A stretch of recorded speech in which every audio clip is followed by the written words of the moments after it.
Naam, karibu katika tafakari ya asubuhi ya leo, ikiwa ni Aprili 13. Tunalo somo linalosema Biblia yote ni kamilifu. Biblia yote ni kamilifu. Fungu la kukariri linasema, maana unabii haukuletwa popote kwa mapenzi ya mwanadamu, bali wanadamu walinena yaliyotoka kwa Mungu wakiongozwa na Roho Mtakatifu. Linatoka katika Petro wa pili 1 fungu la 21. Kabla ya kuingia kwa dhambi, Adamu alikuwa na mawasiliano ya moja kwa moja na muumbaji wake. Lakini tangu mtu alipojitenga na Mungu kwa kuasi, jamii ya wanadamu imenyimwa fadhila hii muhimu sana kwa njia ya mpango wa wokovu. Hata hivyo, njia imefunuliwa ambapo wakazi wa dunia wanaweza tena kuwa na uhusiano na mbingu. Mungu amewasiliana na wanadamu kwa njia ya Roho wake, na nuru ya Mungu imetolewa kwa ulimwengu kwa njia ya ufunuo aliowapatia watumishi aliowachagua. Wanadamu walinena yaliyotoka kwa Mungu wakiongozwa na Roho Mtakatifu. Hii ni katika Petro wa pili 1 fungu la 21. Katika kipindi cha miaka 2500 ya kwanza historia ya mwanadamu, hakukuwa na ufunuo ulioandikwa.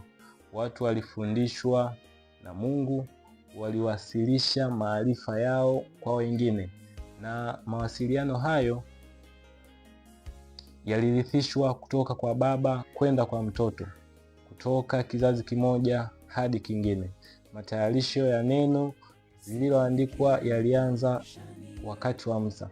Ufunuo uliovuviwa ulikusanywa pamoja na kuunda kitabu kilichovuviwa. Kazi hii iliendelea katika kipindi kirefu cha miaka 1600 kuanzia kwa Musa, mwanahistoria wa uumbaji na sheria, hadi kwa Yohana, mwandishi wa ukweli mzuri wa Injili. Biblia inamtaja Mungu kuwa ndiye mtunzi wake, lakini Biblia iliandikwa kwa mikono ya wanadamu, na katika mitindo tofauti ya vitabu vyake mbalimbali inadhihirisha tabia mbalimbali za waandishi kadhaa. Ukweli wote uliofunuliwa una pumzi ya Mungu.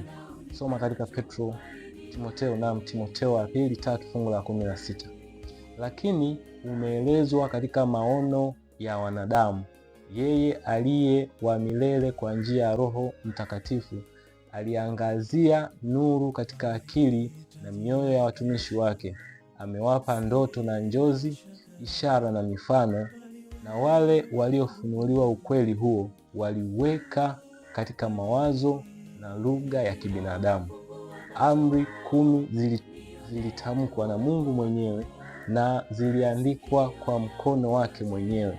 Zilitoka kwa Mungu na hazikutokana na utunzi wa kibinadamu. Lakini Biblia, pamoja na ukweli wake mtakatifu ambao umeelezwa katika lugha za kibinadamu, huonesha muungano wa Mungu na mwanadamu. Muungano kama huo ulikuwepo katika asili ya Kristo, ambaye alikuwa mwana wa Mungu na mwana wa mtu. Hata hivyo, ni ukweli juu ya Biblia kama ilivyokuwa kweli juu ya Kristo kwamba naye neno alifanyika mwili akakaa kwetu. Hiyo katika Yohana 1 fungu la 14. Ikiwa imeandikwa katika zana tofauti na watu waliotofautiana katika hadhi na kazi na katika uwezo wa kiakili na kiroho, vitabu vya Biblia huonesha tofauti kubwa katika mtindo. Kadhalika, tofauti katika asili ya masomo yaliyofunuliwa. Miundo mbalimbali ya tungo imetumiwa na waandishi mbalimbali. Mara nyingi ukweli ule ule umeelezwa na mwandishi mmoja kwa namna ya mvuto zaidi kuliko mwingine, na kweli zilizofunuliwa hivyo huungana kuunda kitu kimoja kizima na kikamilifu kinachofaa kukizi mahitaji ya watu katika mazingira na uzoefu wa maisha. Hii ni nukuu katika Pambano Kuu ukurasa wa 5 mpaka wa 8. Nikushukuru kwa kuwa pamoja nasi katika tafakari hii ya asubuhi.